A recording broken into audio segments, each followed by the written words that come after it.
Good afternoon, everyone. Thanks for being here this last day of semester. Let's just put the timer here. And yeah, the research I'm going to present here is old. I started my master's and I finished my master's at IMPA with field site back in 2009. But since then, so this is kind of the second paper of my master's dissertation that I've been working with since 2009. Of course, I updated it, all the projections, all the data you're gonna see here. And I had support from Brazilian institutions, from FAS, Citizen, also from the Moore Foundation through a program, a backup program. And also within this paper that it's ready for submission, also WWF and UF participated in a workshop we did in Southern Amazonas as part of this research. Okay, so the idea here is just show about how settlement projects, settlements in Brazil, in Amazonia, are important aspects in the landscape. They function as poles of agricultural expansion, mostly in remote areas in the Amazon. And I'm gonna try to show you through the presentations with details. Quick introduction, you all know that the Amazon region is very important in ecosystem services and biodiversity maintenance and water cycling and so on. And a lot of people and we researchers are concerned about that.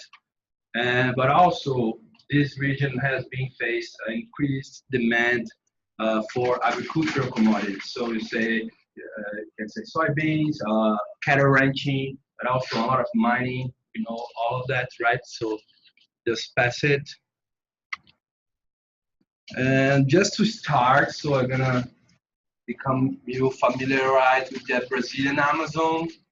We have here deforestation 2017, the main roads, and I don't know if you can see, but you have a network of secondary roads here, very tiny red lines. And we have the main states that are part of the Brazilian Amazon. We have the Mato Grosso, Pará, Amazonas, and Rondônia. Okay, and here I put just some municipalities that are in the top 20 deforestation municipalities in 2016 and 17. And also, because it's the focus of my presentation, Amazon region in Brazil has more than 3,000 or so settlements. But here I just put the 20 most deforested settlements in between 2008 and 2017. So just to give you an idea on the current distribution. So maybe you know this is the deforestation for the Brazilian Amazon in terms of square kilometers from the 88 until 2018. What I just would like to show you here, it's the two peaks in 95 and 2004. And after that, Brazil started a program for combating and reducing deforestation and also increased a lot of protected areas. And also did some soy moratorium to reduce deforestation in soybean areas, but also some cattle agreements.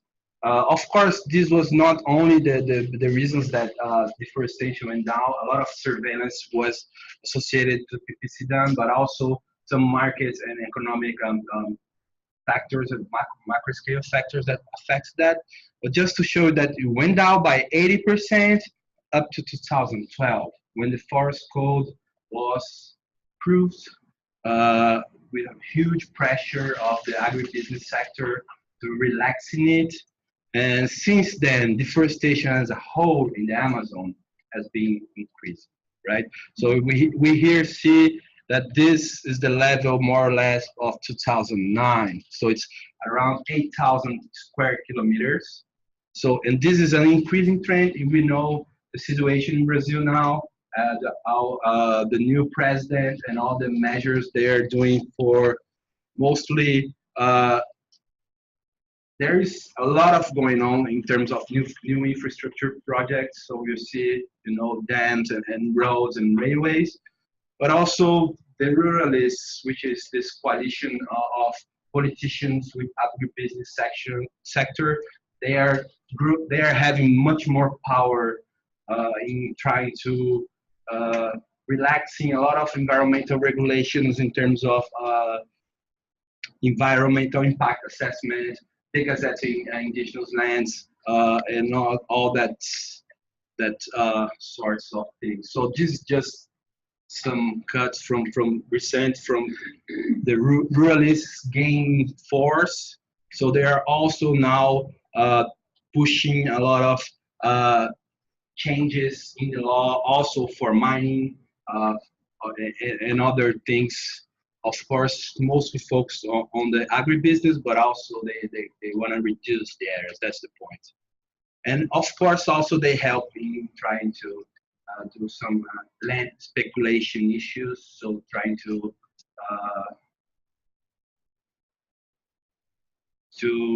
help those people that are trying to grab huge portions of land.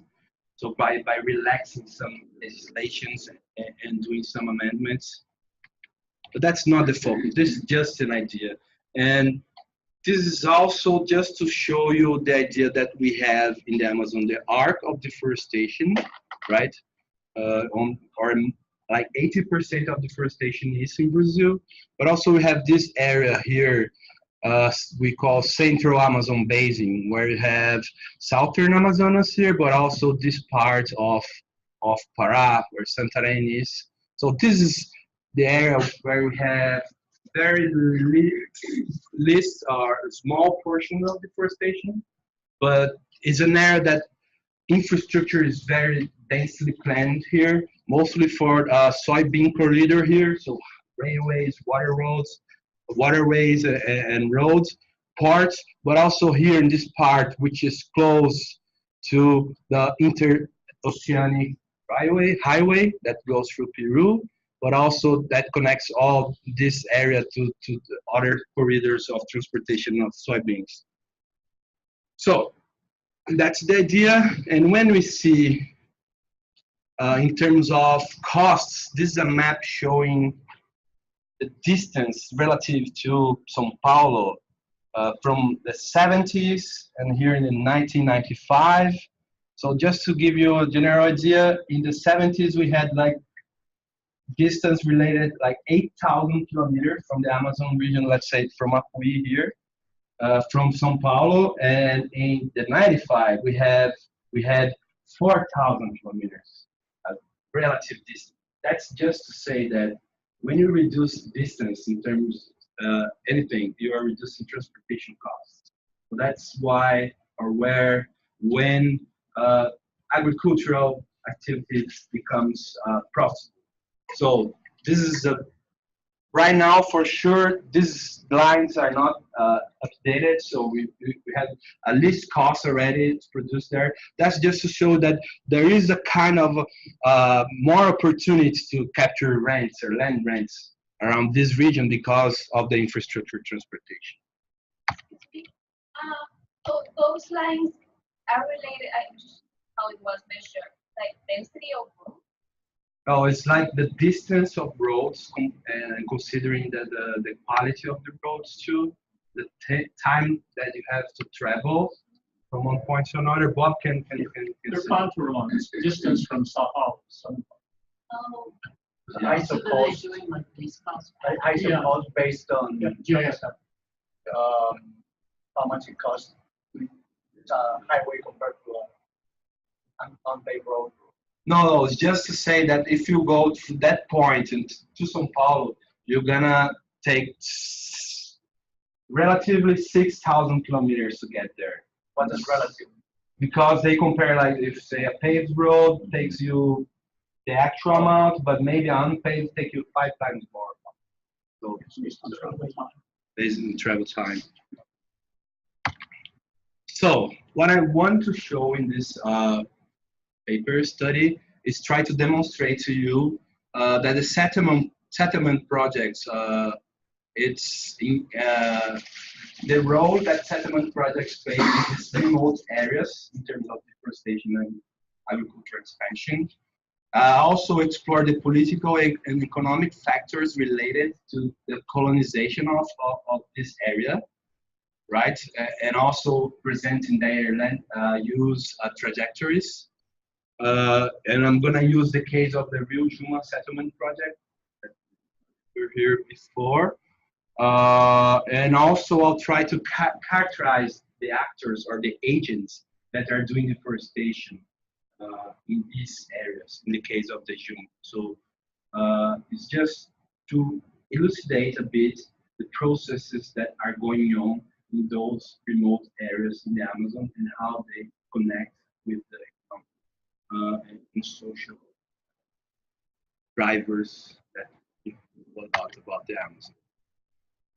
So I'm dividing it in two main parts.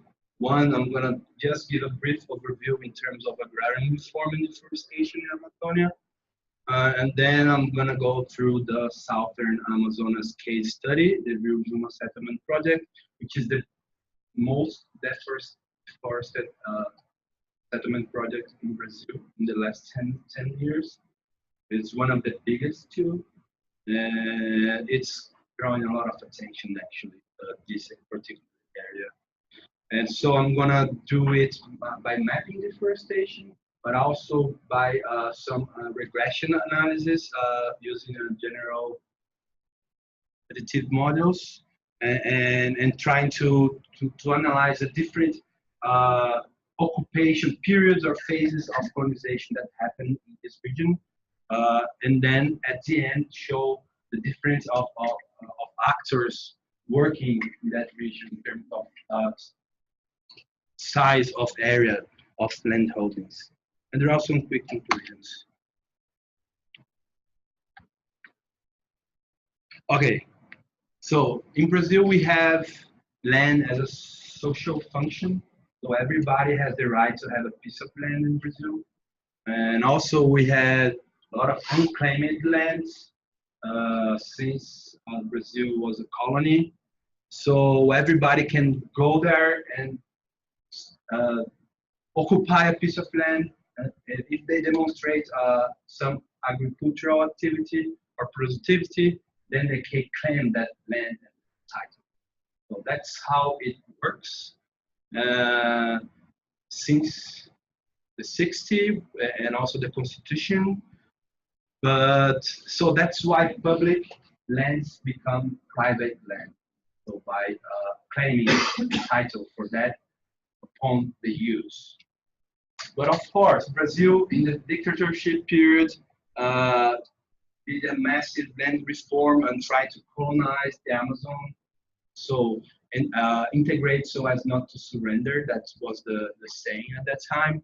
They created this infra in the 70s, and they really spread a lot of settlement regions. So around 18 million hectares by 2006, out of which more than half was settlement projects we call PA, like the PA Juma.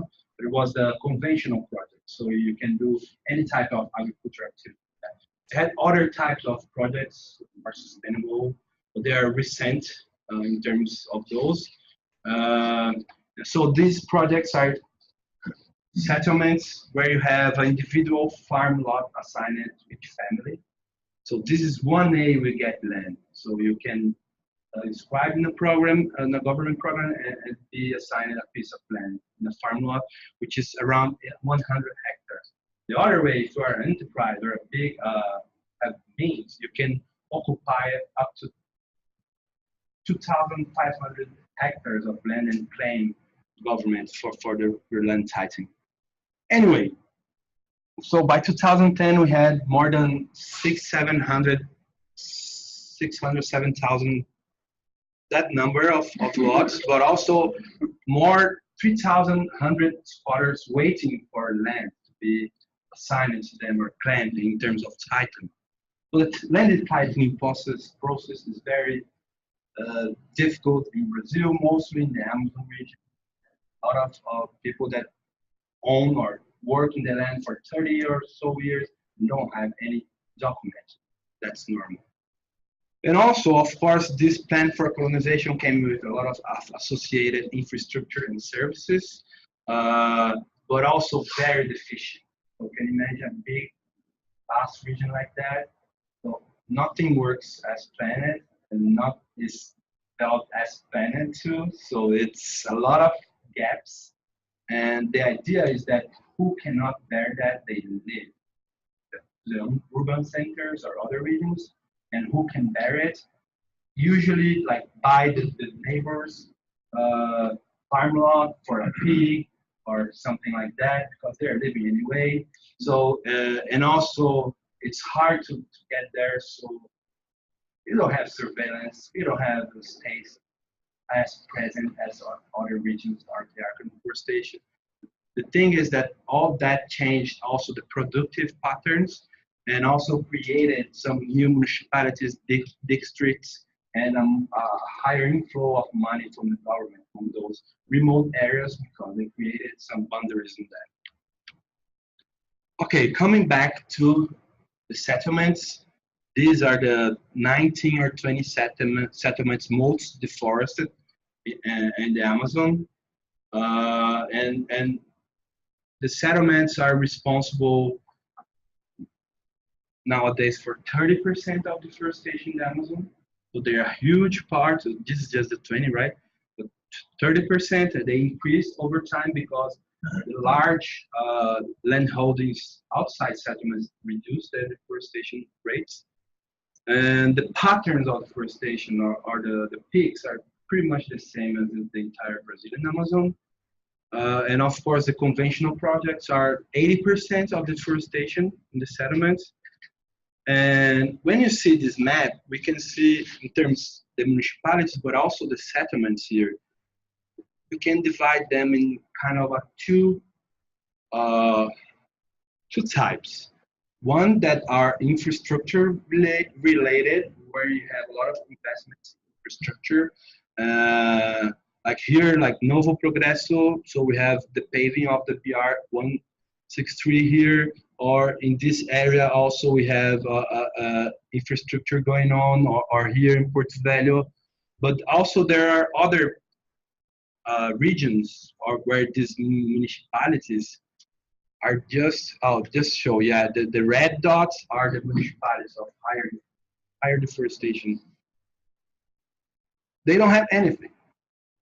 They have planned infrastructure projects, but right now they don't have a huge infrastructure and they are far away from the centers, but still they have a lot of deforestation. And when you see like Manicoré, which is here, and then you have the Matupi project here. We have Apuí, we have the Juma, we have Nuoripuanã, we have this Acari project here. We have Labra, we have some Peamonte here, we have Boca do Acre, we have other. So when you see these more regions in the central Amazon basin, we see that the municipalities that have high deforestation, and not for this, but for the entire 5,000 municipalities in Amazon, they have settlement projects there. So that's why my interest in studying those areas. And here are those projects in terms of total deforest in the last 10 years. And we see that Rio Juma has deforested almost 8,000 hectares, 80,000 hectares.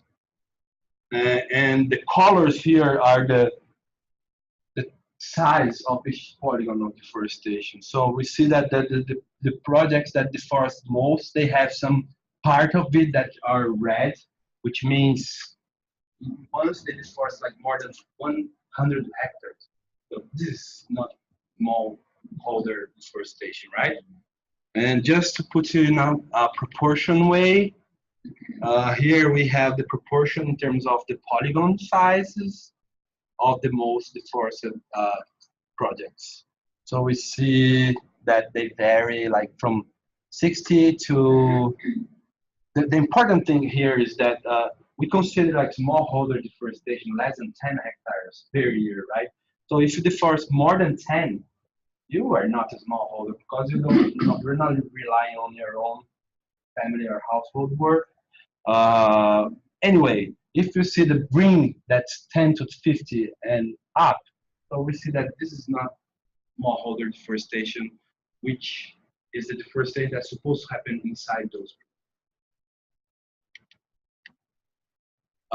And here, just to show first, because of this difficulties, it has a lot of lot turnover. So the percentage of, this is for all settlements or for our different settlements in the Amazon region, that lot turnover, the farm lot exchange rate ends, right?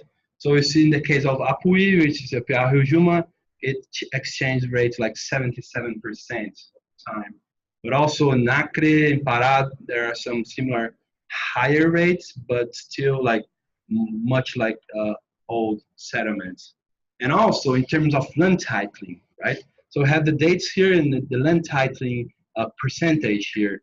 So we see that for Apuí, it's only 18% that those families have some land titling. And the rest is not that bad. So the idea is just to show that when you go like far and remote in the region, land titling is not so prevalent as other regions. And also there are a lot of lot turnovers, lot farms exchange hands. So, and also the idea is that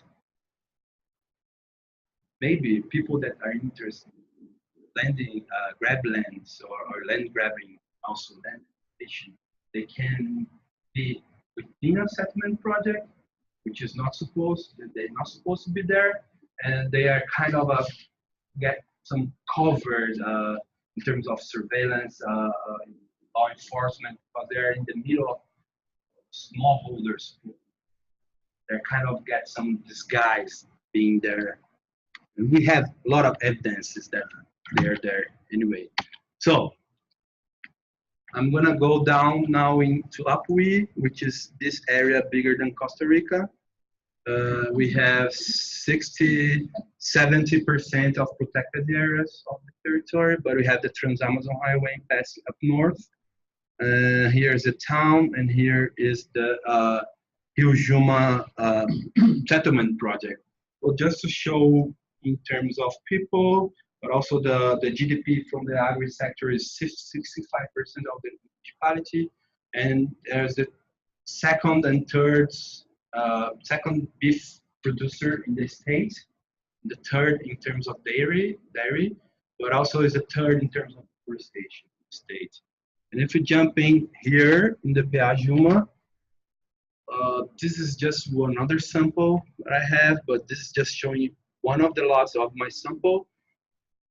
So we have more than 1,300 kilometers of roads in this area.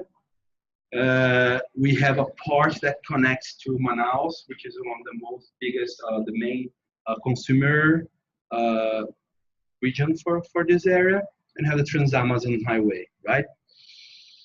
Okay, so now I'm gonna go to my real, what time? Half an hour? So now I'm gonna show you just what I did with the data. So I'm not going into detail, but I analyzed deforestation from 81 up to 2016 in the Rio Juma settlement project, using those images and those years. And I calculated an interval here, just it's important to divide by the time of period from one image to another. And I generated this map where it shows deforestation from 81 up to 2016. right?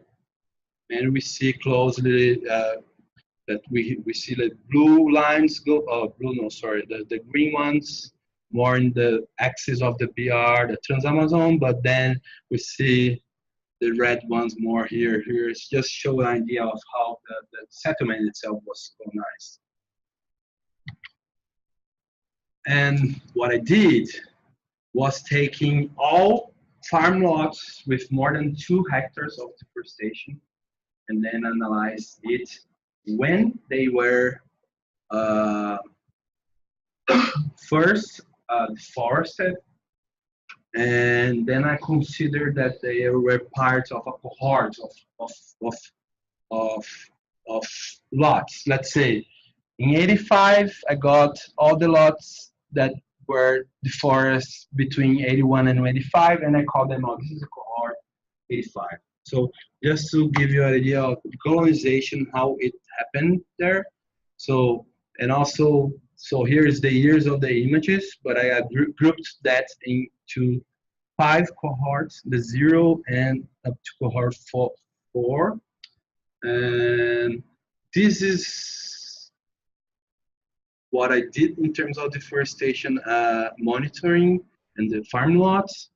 But with UF, IDESAN, and WWF in 2017, we did a workshop in Apuí with several leaderships of several sectors, and we built like a timeline for Apuí, including when the infrastructure came, when what were the phases of land use change or policies, and all that kind of stuff, and we kind of divided it in those phases. So the first phase was phase of pre-settlement. The settlement was established in 81. So this was just like an old region for rubber tapper and resin nut extraction, based most on the other rivers. The Sucunduri rivers was not the Apuí River. But then when the road came in 74, so some people, migrants, start to establish there and claim some lands. It could be big or smaller, like smallholders. But then the government did a lot of merchandise, bring people mainly from South Brazil to there in the 81s. So this first colonist wave came at this part. So many people from Paraná and Santa Catarina, and they really started to occupy, to do annual crops and that kind of activity, but also small cattle was introduced in that area. It was this period too, the first colonist wave, that Apuí became a municipality. Actually, it was part of another municipality. So it also in this phase, they started to receive the first church, the first schools, and also all the infrastructure in terms of the municipal government. And the second colonist wave was another campaign from the government to bring more people to there. And those people came mainly from southeast Brazil, regions like São Paulo, Espírito Santo, Minas Gerais, but also from other places of Brazil too. Those people were more like coffee producers. They had some dairy producers. There's people. So it started to do more dairy in Apuí in the second colonist wave, and they expand more to other regions. And the third phase was really when these first capitalized farmers starts to arrive. They came from other regions of the Amazon already, from Rondônia, from Mato Grosso, or they came straight from south, but they had money. Some came from Paraguay, so they were Brazilians that moved to Paraguay and then to Apuí. So by this phase here, so they started to really buy those small lots and try to do it like bigger farms, mainly for cattle. The economy here, that there was a boom in cattle heads and all that happened in this first decade of this millennium. So in the last phase, since like 2012 or 2011 is where those Apuí residents, those people that we're talking to, they said a lot of people is coming. We don't know who they are. They are very far away from the town, and they are really grabbing huge portions of land, and they are the responsible for all the deforestation. They said, okay, but you sure nobody here is deforesting anymore, just those guys? Yeah, so they are kind of blame them, and they said these people come from Pará, from Mato Grosso. They're actually not people. They could be like a group, could be a shell company. I don't know, but the idea is that they are there and they're deforesting. So these are the numbers for each phase in terms of deforestation, in each phase for terms of lots, farm lots occupation. And these are the phases, so from green to pink, purple, the phases in which time the lots were occupied. So we can see pretty much that this area here, and here, they are like very recent one, so associated with this last phase.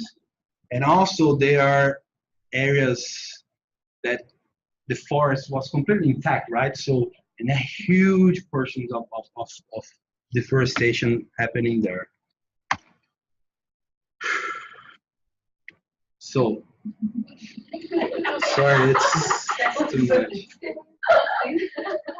So the idea here, I just used regression using two models. So I'm not gonna go into details. So generalized additive models. It's a kind of a general linear model, but it has some adjustments for that. Where deforestation in the model 1 was the dependent variable, and the model 2 was just logistic, where so this lot, the forest or not, this particular period, right? So, and this is how much was the forest in that particular period, like the annual deforestation. So that's why I divided by the year interval of the image.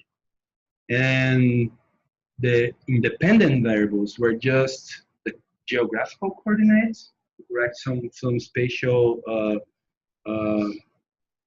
dependence, but also the time enter as a variable. It was just to smooth the transitions between the times, and of course show if they are different from each other or not. So I plot that. So the cohorts here are the phases too, right? So the model 1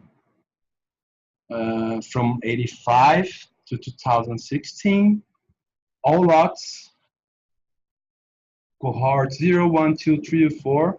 So we see that, and the dashed lines are the standard deviation. So we see that they are very consistent along the time, and all those graphics were like significant, at least 0.5% in terms of differences of means and difference among between cohorts.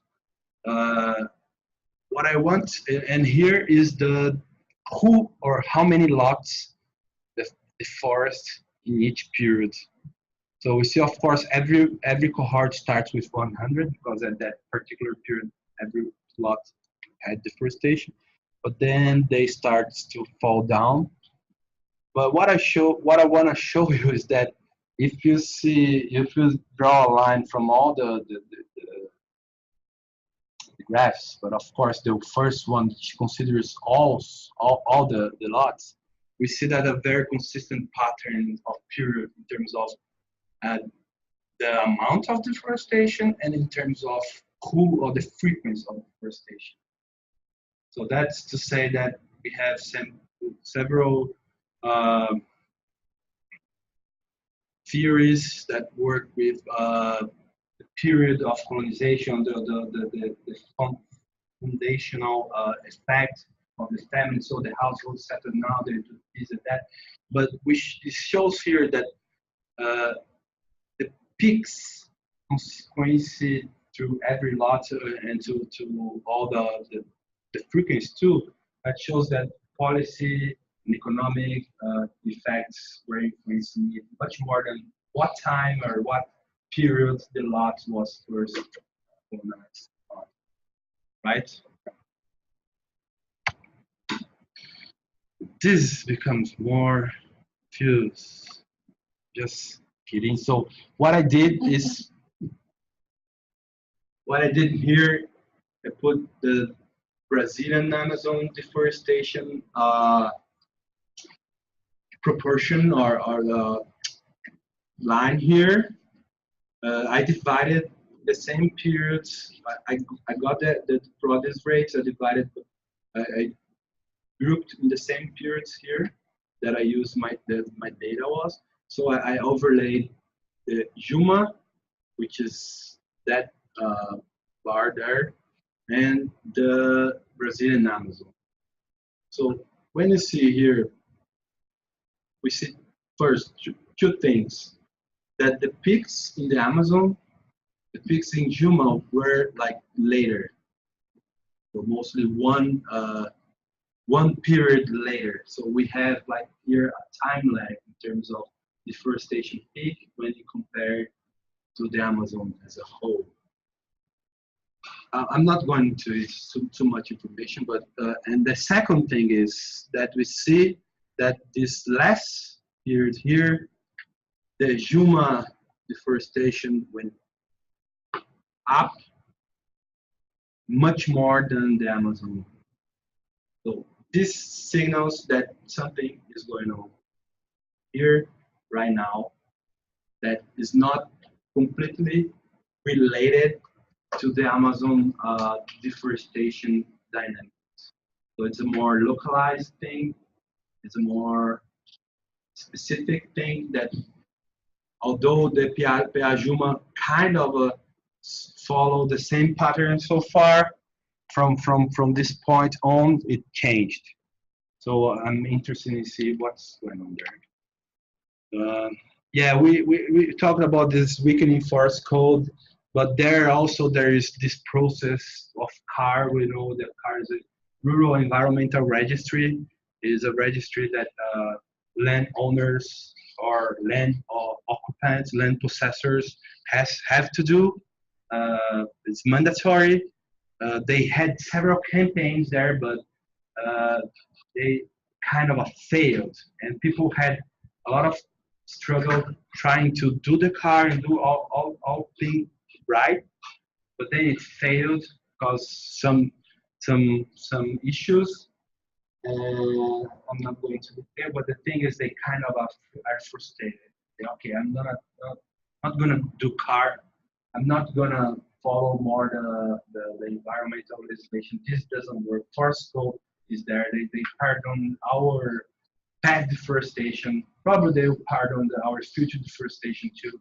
Whatever. I'm gonna keep doing what I'm doing.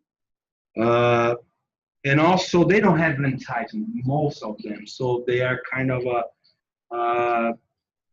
this contradicts a bit because they could invest more if they have the secure land, but they still deforest anyway. And of course, they have market. So just to have an idea, Amazonas produces only 30% of the beef it consumes. Have a huge demand only in the States. And also now the region is free of food and mouth since 2017. So to go a bit in detail what's going on, I composed this sample here, which is part of a project I led in Idesan with household colonies. So we're doing technical assistance for 315 households in this settlement. So we had a huge survey. I used my surveys for my master's of 83 households, and I used some key information to try to design or say what are the large land holdings here that are one unit and who they are. So this is the map. We see that maybe this is a large landhold, this is another large, these are two large, other large, but then you have a lot of small here. So they combine several farm lots in one property. So at total I had 407 land holdings, and I analyzed that in terms, I divided it micro, small, medium, and large. So micro up to 100 hectares. This is according to Brazilian the legislation. So the small from 100 to 400, medium, and large, right? So we see here that these large land holdings, we don't have much, so only 7, but they are responsible for 30% of all deforestation. Yeah, and the area in terms of the micro, they are 70% of the land holdings, and they represent 30% of deforestation. Just to show you that they are not even distributed, it's not new. This is how the sample is divided there.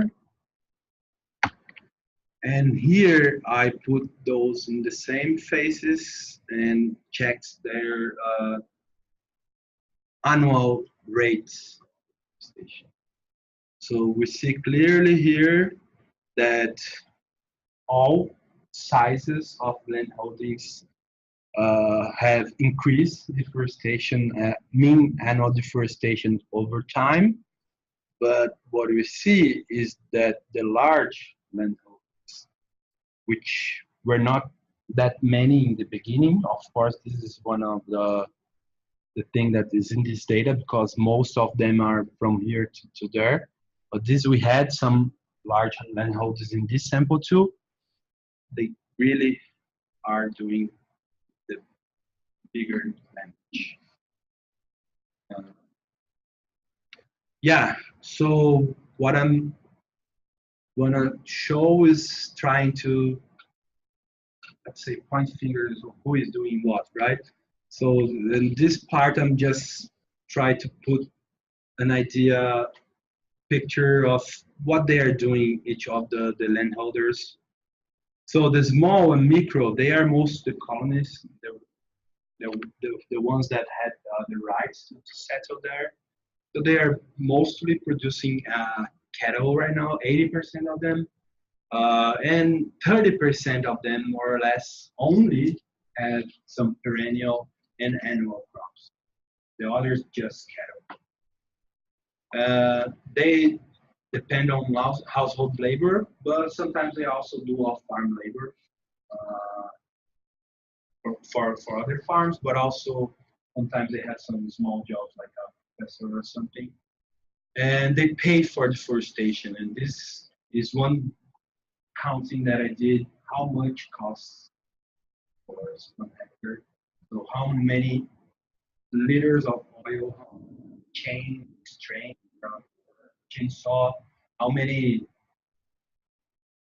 everything. So the amount is more or less that, and they paid for that for each hectare.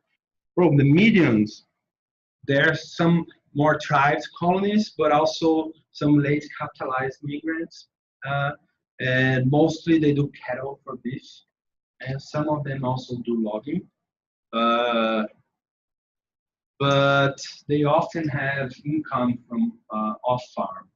So they have some markets, small markets, they have some paid job in the town. And of course, they rely less on household labor. They hire more specialized labor, but for farm, but also for deforestation. And they also coordinate with neighbors to hire small airplanes to sow grass, which reduces cost for sow grass after you deforest. And the large landholders, we have two groups. One are the wealthy local families doing cattle ranching. They are local entrepreneurs. They own the markets, the big markets, the gas stations, the processing plant at the region, and also all the transportation of the production. They are there are few of them at home. They are very respected local citizens. They have huge political influence local, but also in the state arena. And they did more or less much of deforestation before 2008. And we have this second group, which the private groups, businesses. We know they are not like active residents. They often hire managers and workers in areas of difficult access. Yeah, and probably they are involved in land grabbing, logging, and cattle ranching. So they take like 3 to 4 years to do the whole process. First, they go, they grab the land, they use some airplanes to defoliate or not. They hire a lot of people, they cut it, they burn it like 2 years in a row, and then they start to sow grass, and then by the 4th year, they start to build fence when they need, and then they start to put cattle there. So until there, they are not catch. People know about them, know the names, the groups, but they don't know that much about it. So yeah, and that's it. So,